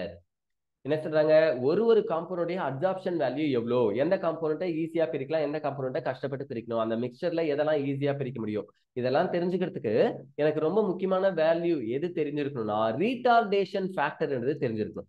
ரீடார்டேஷன் ஃபேக்டரை நம்ம என்னன்னு சொல்லிக்கலாம், ரிட்டென்ஷன் ஃபேக்டர் அப்படின்னு சொல்லிக்கலாம். சரியா? நம்ம டெக்ஸ்ட் டிஎன்எஸ்சிஆர்டில இருக்கும் இந்த வேர்டு. சிபிஎஸ்சில ஜஸ்ட் இதுல ஒண்ணு மட்டும் கொடுத்துருக்காங்கன்னு வச்சுக்கோங்க, ரீடார்டேஷன் ஃபேக்டர் ஆர் ரிட்டென்ஷன் ஃபேக்டர். இதை ஷார்ட்டா என்னன்னு சொல்றாங்க, ஆர்எஃப் வேல்யூன்னு சொல்றாங்க. ஆர்எஃப்கான ஃபார்முலா என்ன பாருங்க, distance moved by the substance from base line. ஒரு பேஸ் லைன்ல இருந்து அந்த சப்ஸ்டன்ஸ் எவ்வளவு தூரம் மூவ் ஆயிருக்கு, இதுதான் பேஸ் லைன். கரெக்டா? இந்த பேஸ் லைன்ல இருந்து இந்த பேஸ் லைன்ல இருந்து சப்ஸ்டன்ஸ் எவ்வளவு தூரம் மூவ் ஆயிருக்குன்னு பாருங்க. இந்த ஹைட் என்ன சொல்லியிருக்காங்க, எக்ஸ்ன்னு சொல்லியிருக்காங்க. கரெக்டா? Distance moved by the substance from base line, அது X, divided by distance moved by the solvent from the base line. சால்வெண்ட்ல இருந்து, அதாவது பேஸ் லைன்ல இருந்து சால்வெண்ட் வரைக்கும் எவ்வளோ டிஸ்டன்ஸ் மூவ் ஆச்சு, இந்த டிஸ்டன்ஸுக்கு பேர் என்ன சொல்றாங்க, ஒய்ன்னு சொல்றாங்க. அப்ப X divided by Y, solute எவ்வளவு தூரம் மூவ் ஆச்சு அல்லது மிக்சர் எவ்வளவு தூரம் மூவ் ஆச்சு டிவைடட் பை சால்வெண்ட் எவ்வளவு தூரம் மூவ் ஆச்சு அப்படின்னு சொல்றதுக்கு பேர் தான் RF value, retention factor or retardation factor அப்படின்னு சொல்றோம். புரிஞ்சுச்சா? ஓகே. ஸோ இப்போ பாருங்க, the spots of colored compounds are visible on TLC plate. TLC பிளேட்ல அதனுடைய ஒரிஜினல் கலர் காம்பவுண்ட் என்ன பண்ணும், அப்படியே நம்ம கண்ணுக்கு தெரியும்னு சொல்றாங்க. பட் சில நேரத்துல கலர்லெஸ் காம்பவுண்ட்ஸா இருந்துச்சுன்னா எப்படி சார் கண்டுபிடிக்கிறதுனா, நம்ம என்ன பண்ணணும், அதை அயோடின் சேம்பருக்குள்ளார வைக்கணும். இப்போ நம்ம ஒரு சேம்பர் பார்த்தோம்ல, அதே மாதிரி அயோடின் சேம்பர்ல வச்சா அது என்ன ஆகும்னா பிளாக் கலர்ல பிரவுன் கலர்ல டாட்ஸ் கிடைக்கும். பிரவுன் கலர்ல டாட்ஸ் கிடைக்கும். அதை வச்சு நம்ம எங்கெங்க எந்தெந்த காம்பவுண்ட் இருக்குன்றத தெரிஞ்சுக்கலாம் ஆர்எஃப் வேல்யூ வச்சு. ரெண்டாவது, அயோடின் சேம்பர்லயும் வைக்க முடியாதுன்னா ஜஸ்ட் அது மேல என்ன பண்ணலாம், யூவி லைட்டை பாஸ் பண்ணலாம். யூவி லைட்டை பாஸ் பண்ணாலும் எனக்கு அது எந்தெந்த இடத்துல இருக்கோ அங்க மட்டும் ஒரு மாதிரி டிஃபரன்ஷியேட் பண்ணி ஒரு கலர் எனக்கு காமிக்கும். ஒயிட் கலர்ல தான் இருக்கும், கண்ணாடியில ஒயிட் கலர் மாதிரியே தான் இருக்கும் பாக்குறதுக்கு. கொஞ்சம் யூவி லைட் பாஸ் பண்ணதுனால கொஞ்சம் ஸ்கை ப்ளூ கலரா மாறும்னு வச்சுக்கோங்களேன், பேல் ப்ளூவா. பட் அதுல சில இடத்துல மட்டும் திட்டு திட்டா இருக்கும், கண்ணாடி தெரியுற மாதிரி இருக்கும், அங்க இருக்கிற காம்பவுண்ட் இல்லாத மாதிரி. அதாவது சாரி, அந்த டிஎல்சி குரோம் அப்சார்பென்ட் இருக்கு இல்லையா, அது இல்லாத மாதிரி காமிக்கும் பாக்குறதுக்கு. அப்போ அந்த இடத்துல தான் சாம்பிள் இருக்குன்றதை நம்ம தெரிஞ்சுக்கலாம். ஃபைன். ஸோ பாருங்க, the spots of colorless compounds which are invisible to the eye. So coloured காம்பவுண்ட்ஸா இருந்துச்சுன்னா அந்த கலரை ஒரிஜினல் கலர் இருக்கிறதுனால நம்ம கண்ணுக்கு அப்படியே விசிபிள்னு சொன்னாங்க இல்லையா. Coloured compounds are visible on the TLC plate, சாதாரணமாகவே கண்ணுக்கு தெரியும்னு சொன்னாங்க. ஆனா அடுத்தது என்ன சொல்றாங்க, இந்த spot of colourless compound, suppose அந்த காம்பவுண்டுக்கே கலர் இல்லைன்னா அது கண்டிப்பா என்ன இருக்காது, விசிபிளா ஆகாது, which are invisible to the eye. But fluoresce in ultraviolet light என்ன சொல்றாங்க, ஃப்ளூரஸ் அதாவது ஜொலிக்கும், ஒளிரும் அப்படின்னு சொல்றாங்க. யூவி லைட்டை பாஸ் பண்ணும்போது அது கொஞ்சம் ஜொலிக்கும். ஃப்ளூரஸ்னா எப்படி சொல்றது, இந்த ரேடியம் வாட்ச்லாம் கேள்விப்பட்டீங்களா, ரேடியம் பால், ரேடியம் வாட்ச். அப்புறம் சில நைட்ல நம்ம ரூம் மேலலாம் டெரஸ்ல என்ன பண்ணுவோம், ஸ்டாரு, ஆஸ்ட்ராய்ட்ஸ், மெட்டியோரைட்ஸ் இந்த மாதிரி எல்லாம் ஒட்டுவாங்க சிலவங்க, கிரீன் கலர்ல ஒரு மாதிரி. அது லைட் போட்டு வச்சுட்டு இருந்துட்டு ஒரு 1 hour கழிச்சு ஆஃப் பண்ணா அதுல ஏதோ லைட் எரியற மாதிரி, க்ளோ ஆகுற மாதிரி தெரியும்ல, அதுக்கு பேர் தான் ஃப்ளூரஸ். ஓகேவா. ஃப்ளூரசன்ஸ், பாஸ்போரசன்ஸ் ரெண்டு பிசிக்ஸ்ல வரும், நீங்க அதை படிச்சிருந்தாலும் ஓகே, இல்லைனாலும் இப்ப தெரிஞ்சுக்கோங்க. ஃபைன். அல்ட்ராவயலட் லைட்டை பாஸ் பண்ணலாம்னு சொல்றாங்க. Can be detected by putting the plate under ultraviolet light. எவ்வளவு சூப்பரான இங்கிலீஷ் பாருங்களேன். Putting the plate, keep the பிளேட்னு சொல்லியிருக்கலாம். Putting the plate under ultraviolet light, ultraviolet லைட்டுக்கு கீழே அந்த பிளேட்டை நம்ம வச்சா நம்மளுக்கு அதுல எந்த இடத்துல சாம்பிள் இருக்கோ அந்த இடம் ஃப்ளூரஸ் ஆகும் அப்படின்னு சொல்றாங்க. Another detection technique is to place the plate in a covered jar containing a few crystals of iodine. ரொம்ப முக்கியம். அயோடின் இருக்கக்கூடிய ஒரு ஜார் இருக்கு, அந்த ஜாரை க்ளோஸ் பண்ணி வச்சுட்டு அதுக்குள்ளார நம்ம இந்த பிளேட்டை வச்சு க்ளோஸ் பண்ணிடணும். அயோடின் ஜஸ்ட் எப்படி இருக்குன்னா பாக்குறதுக்கு ஏதோ இரும்புல சின்ன சின்ன துரு பிடிச்ச குண்டு மாதிரி இருக்கும். குண்டுனா எப்படி சொல்றது, பால்ஸ் அப்படின்னு சொல்லுவாங்க. சைக்கிள் வீல்ஸ்ல எல்லாம் இருக்கும். சைக்கிள் வீல்ல மீன்ஸ் வீல்குள்ளார பிரிவீல்னு சொல்லுவாங்க. அதை பிரிச்சு பாத்தீங்கன்னா தெரியும், அதுக்குள்ளார சின்ன சின்ன பால்ஸ் இருக்கும். பேரிங் அப்படின்னு சொல்லுவாங்க. ஃபேன்ல பேரிங் போயிடுச்சுன்னு சொல்லுவாங்கல்ல, காயில் போயிடுச்சுன்னு சொல்ற மாதிரியே பேரிங் போயிடுச்சுன்னு சொல்லுவாங்க. அந்த பேரிங் குள்ளார எல்லாம் பாத்தீங்கன்னா சின்ன சின்னதா நிறைய பால்ஸ் மாதிரி இருக்கும். பேரிங் ரவுண்டா இருந்துச்சுன்னா அதனுடைய இன்னருக்கும் அவுட்டருக்கும் நடுவுல இந்த மாதிரி பால்ஸ் நிறைய இருக்கும். இதை நீங்க பாத்திருக்கீங்களா தெரியல, இதுக்கு பேர் தான் பால் பியரிங்ஸ். ஓகேவா. ஃபைன். எதுக்காக நான் இதை சொல்றேன்னா, இந்த மாதிரி பால்ஸ், இரும்புல துருப்பிடிச்ச மாதிரி பால்ஸ் அப்படிதான் அயோடின் இருக்கும் பாக்குறதுக்கு. அதை நம்ம ஒரு ஜார்குள்ளார வச்சுட்டு அந்த ஜார்குள்ளாரையே நான் எந்த பிளேட்டை டிஎல்சி எக்ஸ்பிரிமெண்ட்டை அப்ளை பண்ணணும் அந்த பிளேட்டை எடுத்து அதுக்குள்ளார வச்சுட்டு ஜஸ்ட் பாரை க்ளோஸ் பண்ணி வச்சிடணும். இதுதான் அந்த ப்ரௌன் கலர் ஸ்பாட்டை நான் சொன்னேன். Spots of compounds which absorbs iodine. Iodine என்ன பண்ணும், அந்த காம்பவுண்ட்ஸ்லாம் அப்சர்வ் பண்ணும். அப்படி பண்ணதுனால will show up as a brown spot, நம்மளுக்கு பிரவுன் கலர்ல ஸ்பாட் கிடைக்கும்னு சொல்றாங்க. பார்க்கறதுக்கு அது பிரவுனும் ரெட்டும் கலந்த மாதிரி தான் இருக்கும், மெரூன் கலர்ல. Fine. Sometimes in an appropriate reagent may also be sprayed on the plate. என்ன சொல்றாங்க, சில அப்ரோப்ரியேட்டான, இப்போ அயோடின் கூட ரியாக்ட் ஆகிறதுனால எனக்கு பிரவுன் கலரா மாறுது, அயோடைடா மாறுறதுனால. சில நேரத்துல நம்ம ஒரு பர்டிகுலர் ரிஏஜென்ட் எடுத்துக்கிட்டு அதை ஜஸ்ட் இது மேல ஸ்ப்ரே பண்ணா போதும்.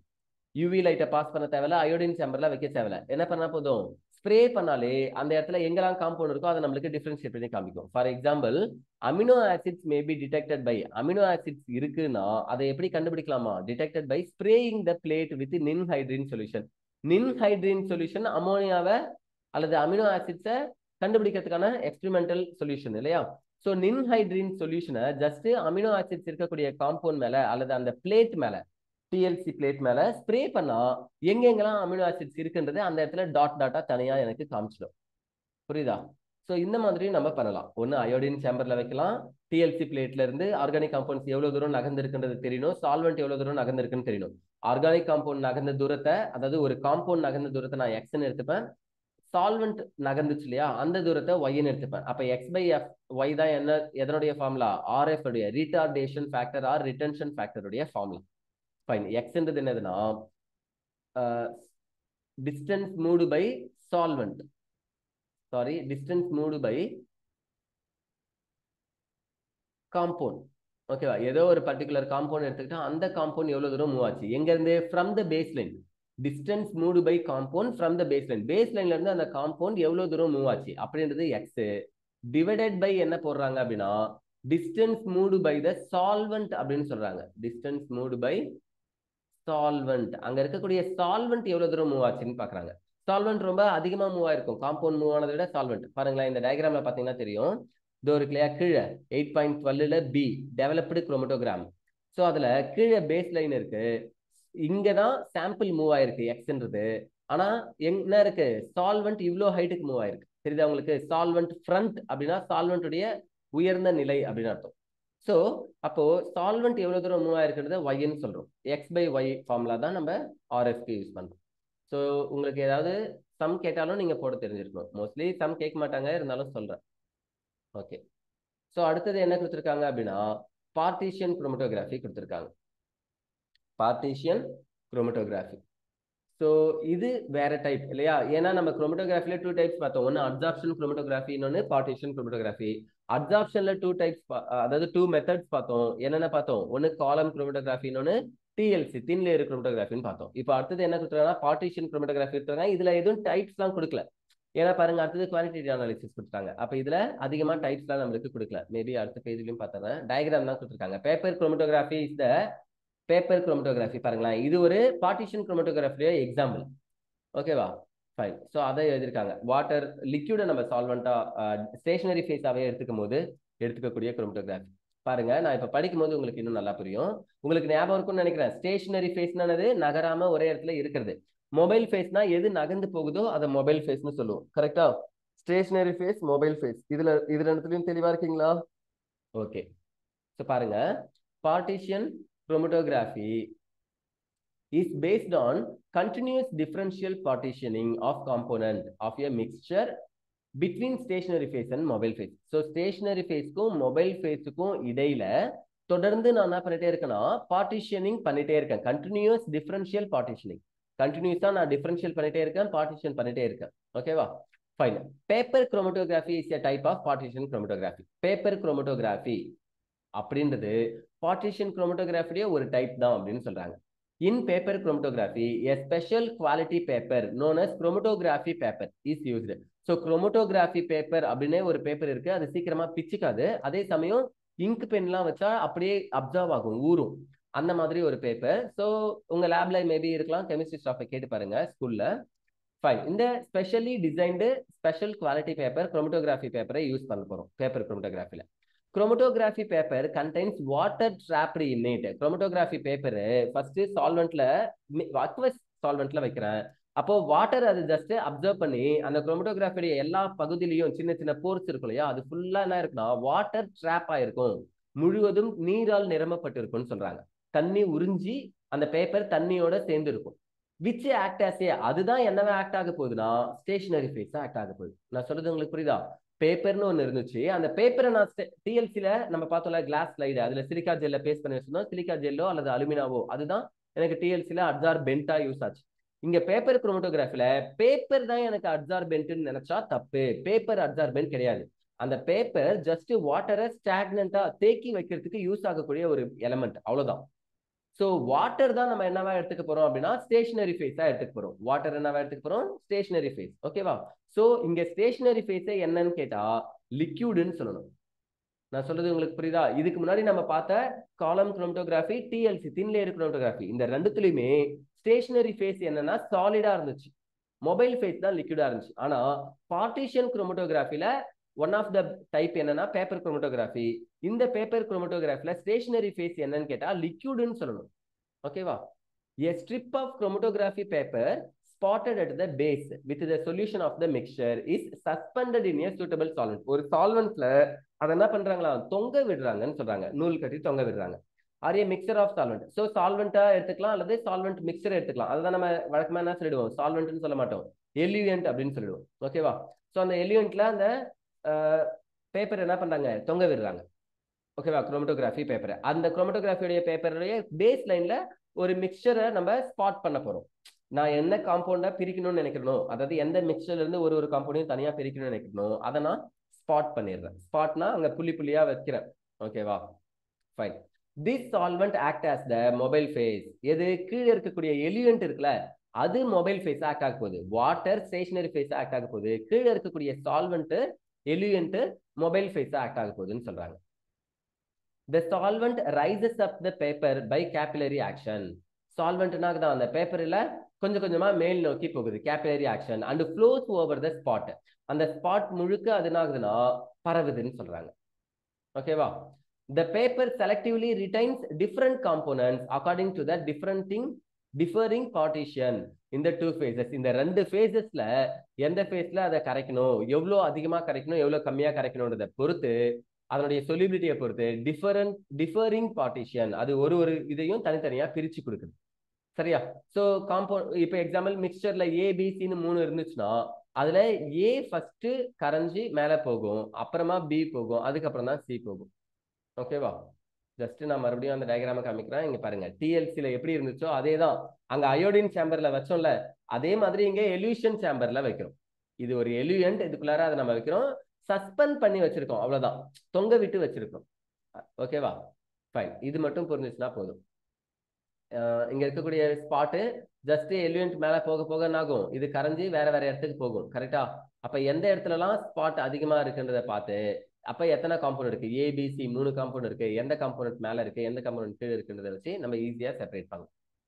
பாருங்க, the paper strip so develops is known as chromatogram. இந்த பேப்பர்ல நம்மளுக்கு ஏதோ ஒன்று உருவாகுது இல்லையா, டெவலப் ஆகுது, அந்த ஸ்பாட் வச்சதுக்கு அப்புறம் அது தனித்தனியா பிரிய ஆரம்பிக்குது.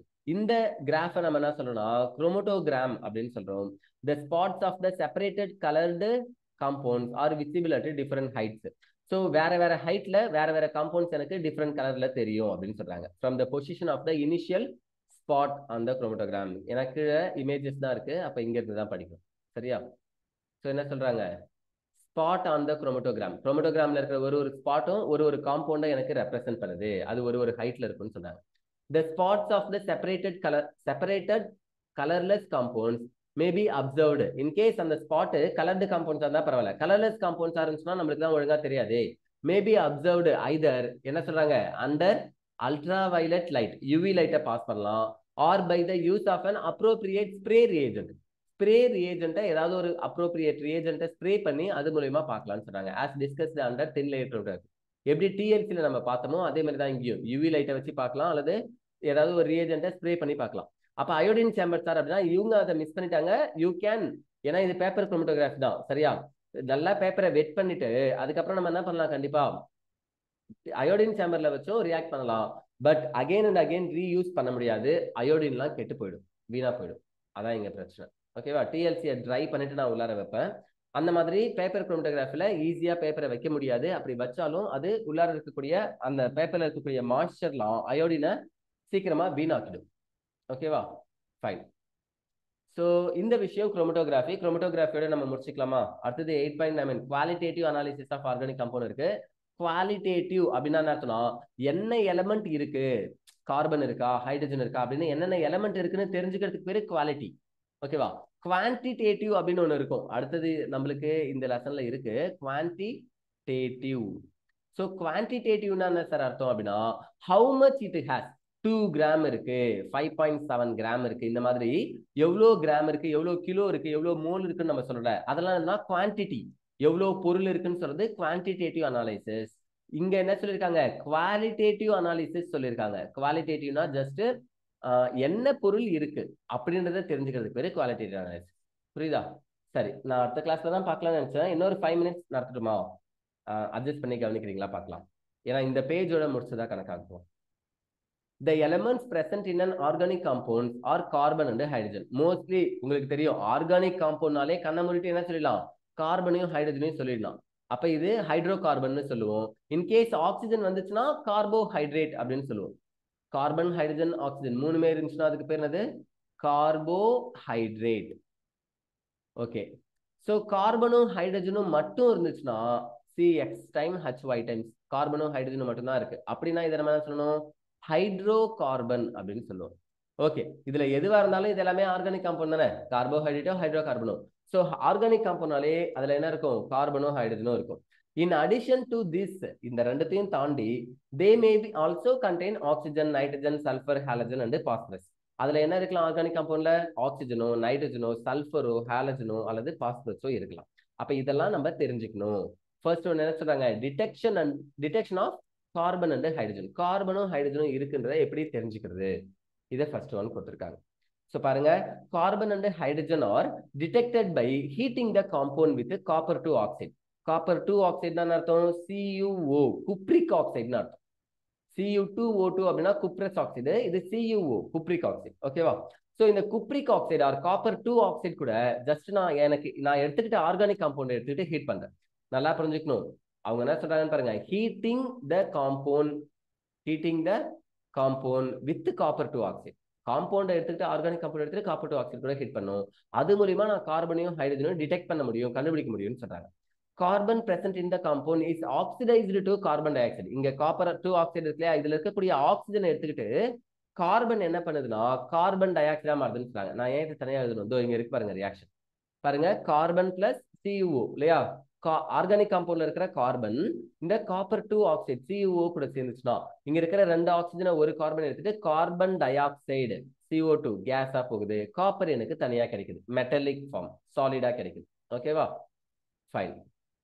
செகண்ட் என்ன பண்ணுது, அதே எலிமெண்ட்ல இருக்கிற ஹைட்ரஜன். சோ இதை நான் லைனா படிக்கிறேன். Carbon present in the compound is oxidised to carbon di oxide tested with Lime water. இது கார்பன் டை ஆக்சைடு எப்படி சார் கரெக்டா சொல்லுவீங்கன்னா, லைம் வாட்டர்ல செக் பண்ணும்போது நம்மளுக்கு என்ன ஆகும், மில்கி ஃபார்ம் ஆகும் இல்லையா, விச் டெவலப்ஸ் டர்பிடிட்டின்னு கொடுத்துருக்காங்க. ஆக்சுவலா இங்க டர்பிடிட்டி கலங்கல் தன்மை ஃபார்ம் ஆகாது, என்ன ஃபார்ம் ஆகும், மில்கி பால் போல வெள்ளையா குழக்கணும்னு பிரிசிபிடேட் ஃபார்ம் ஆக ஆரம்பிக்கும். பால் போல மாறுச்சுன்னா, மில்கியா மாறுச்சுன்னா கண்டிப்பா அது கார்பன் டை ஆக்சைடு தான். ஏன்னா லைம் வாட்டர்ல கால்சியம் ஆக்சைடு இருக்கும், கால்சியம் ஆக்சைடு கூட கார்பன் டை ஆக்சைடு சேர்ந்து என்னவா மாறிடும், CaCO3 கால்சியம் கார்பனேட் ஃபார்ம் ஆகும். அதனால தான் மில்கி ஃபார்ம் ஆகுது, ஒயிட்டா பால் மாதிரி ஃபார்ம் ஆகுது. ஓகேவா, இது கார்பன் இருக்கிறத டிடெக்ட் பண்றதுக்கு யூஸ் ஆகுது. கார்பன் இருந்தாதான் ஆர்கானிக் காம்பவுண்ட்ல இருக்கிற கார்பன் தான் காப்பர் டூ ஆக்சைடு கூட சேர்ந்து கார்பன் டை ஆக்சைடா மாறும். அந்த கார்பன் டை ஆக்சைடு எஸ்கேப் ஆகுதுன்றதை எதை வச்சு கண்டுபிடிக்க முடியும், இந்த கேஸை லைம் வாட்டர்ல பாஸ் பண்ணும்போது அது மில்கியா மாறிடும், அதை வச்சு கண்டுபிடிச்சிடலாம். ஃபைன். செகண்ட் என்ன பாருங்க, அண்ட் ஹைட்ரஜன் டு வாட்டர். ஹைட்ரஜன்லாம் என்னவா மாறுதுன்னு கேட்டா காப்பர் டூ ஆக்சைடு கூட சேர்ந்து 2 ஹைட்ரஜன் ஒரு காப்பர் ஆக்சைடுல இருக்கிற ஆக்சிஜன் எடுத்துட்டு H2O வாட்டரா போகுது, காப்பர் எனக்கு திரும்ப ரெடியூஸ் ஆகுது. Fine. Hydrogen to water tested with anhydrous copper sulphate. இங்க வாட்டர் தான் கிடைக்குதுன்னு எப்படி சார் தெரியும்னா, இதை நம்ம ஜஸ்ட் என்ன பண்ணலாம், காப்பர் சல்பேட் கூட சேர்க்கலாம். நல்லா புரிஞ்சுக்கணும், காப்பர் சல்பேட் அன்ஹைட்ரஸா இருந்துச்சுன்னா கலர்லெஸ்ஸா இருக்கும். ஓகேவா, வாட்டர் கூட சேர்ந்ததுக்கு அப்புறம் காப்பர் சல்பேட் டாட் பென்டாஹைட்ரேட் நீங்க படிச்சிருக்கீங்க தானே 10th. என்னது, ப்ளூ விட்ரியால். Very good. சரி, நிறைய பேர் ஞாபகம் வச்சிருக்கீங்க. ப்ளூ விட்ரியால் மயில் துத்தம் அப்படின்னு சொல்லுவாங்க.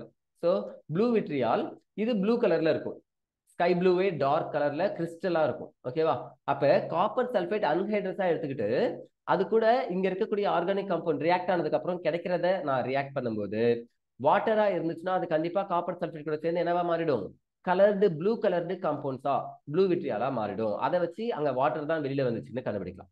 கார்பன் டை ஆக்சைடு வந்துச்சா இல்லையான்றதை தெரிஞ்சுக்க லைம் வாட்டரை பாஸ் பண்ணுவோம், மில்கியா ஃபார்ம் ஆகும். வாட்டர் வருதா இல்லையான்றதை தெரிஞ்சுக்கிறதுக்கு அதை just copper sulphate anhydrous copper sulphate கூட சேர்க்கிறோம். அன்ஹைட்ரஸ் காப்பர் சல்பேட் ஒயிட் கலர்ல கலர்ஸா இருக்கும். ஓகேவா, அதை வாட்டர் கூட சேர்க்கும் போது என்ன ஆயிடும், அது காப்பர் சல்பேட் பென்டாஹைட்ரேட்டா மாறும், which is a blue vitriol, blue coloured crystal. Fine. இந்த மாதிரி மாறுறதை வச்சு நம்ம அது வாட்டர் தான்றதை கன்ஃபார்ம் பண்ணலாம். அப்ப கார்பன் இருக்கு, ஹைட்ரஜன் இருக்குன்றது கன்ஃபார்ம் ஆயிடுச்சு ஆர்கானிக் காம்பவுண்ட். புரியுதா? ஃபைன். இந்த மில்கி டெஸ்ட் தான் அவங்க எழுதிருக்காங்க. Carbon dioxide plus calcium hydroxide, calcium oxide or calcium hydroxide இருக்கும். இது கூட சேர்க்கும் போது இதுல இருக்கிற வாட்டர் வெளியில போயிட்டு கால்சியம் ஆக்சைடு கூட கார்பன் டை ஆக்சைடு சேர்ந்து கால்சியம் கார்பனேட் அப்படின்னு கிடைக்குது, which is white in colour. Sir white in கலர்னு ஏன் சார் ரெட்ல எழுதுறீங்கன்னு கேட்காதீங்க. நான் இந்த கிளாஸ்ல முக்காவாசி ஒயிட்ல சாரி ரெட்ல தான் எழுதிட்டு இருக்கேன். அதனால திடீர்னு பெண்ணை மாத்திலாம் எழுத முடியாது. அப்படியே எழுதினாலும் ஒயிட் கலர்ல ஸ்கிரீன்ல நான் ஒயிட்ல எழுதினா தெரியாது இல்ல. சரி, ஏன் இவ்வளவு தூரம் வளர்ந்துட்டு இருக்கேன்னா பாதி தூக்கத்துல இருக்கேன். அதை விட முக்கியம், இந்த பேஜோட நான் சாப்டர் இந்த லெக்சரை முடிக்கிறேன்னு சொல்லியிருந்தேன். ஸோ முடிச்சுக்கலாமா? அடுத்தது பாருங்க, 8.9.1 detection of carbon and hydrogen இருக்கு. ஓகே, காப்பர் சல்பேட் கூட அன்ஹைட்ரஸ் காப்பர் சல்பேட் ஒயிட் கலர்ல இருக்கு, அது கூட 5 வாட்டர் மாலிகுல் சேரும் போது என்ன ஆகுது, ப்ளூ கலர்டு வித் காம்பவுண்ட் கிடைக்குது, காப்பர் சல்பேட் பென்டாஹைட்ரேட். இதுதான் ப்ளூ கலர்டு கிறிஸ்டல். இது என்னது, ப்ளூ கலர்டு கிறிஸ்டல்னு சொல்லணும். இது கிடைக்குதுன்னு எழுதியிருக்காங்க, அதுக்கான ரியாக்ஷன் எழுதியிருக்காங்க. சரியா? ஸோ அடுத்தது 8.9.2 மேல 8.9.1 பார்த்தோம், detection of carbon and hydrogen. அடுத்தது 8.9.2 டிடெக்ஷன் ஆஃப் அதர் எலிமெண்ட்ஸ் கொடுத்துருக்காங்க. இதெல்லாம் லசைன்ஸ் டெஸ்ட் இல்லாம சோடியம் ஃபியூஷன் எக்ஸ்ட்ராக்ட் இல்லாம செய்ய முடியாது. இதெல்லாம் என்னன்றதை நம்ம நெக்ஸ்ட் கிளாஸ் பார்க்கலாம். ஸோ நீங்க மறக்காம என்ன பண்ணுங்க, சேனலை சப்ஸ்கிரைப் பண்ணிட்டு உங்க ஃப்ரெண்ட்ஸுக்கு ஷேர் பண்ணுங்க. முடிஞ்ச அளவுக்கு எவ்வளோ ஃப்ரெண்ட்ஸுக்கு ஷேர் பண்ண முடியுமோ ஷேர் பண்ணுங்க. உங்களுக்கு நான் நடத்துறது புரியுதுன்னு நம்பினீங்கன்னா, இந்த கான்செப்ட்ஸ் நல்லா கிளியரா இருக்குன்னு நம்பினீங்கன்னா ப்ளீஸ் உங்களுடைய ஃப்ரெண்ட்ஸுக்கெல்லாம் ஷேர் பண்ணுங்க. சப்ஸ்கிரைபர்ஸ் அதிகமாகும் போது நானும் கண்டிப்பா வீடியோஸை தொடர்ந்து போட்டுட்டு இருப்பேன். ஓகேவா? சரி, தேங்க்யூ ஆல், பை.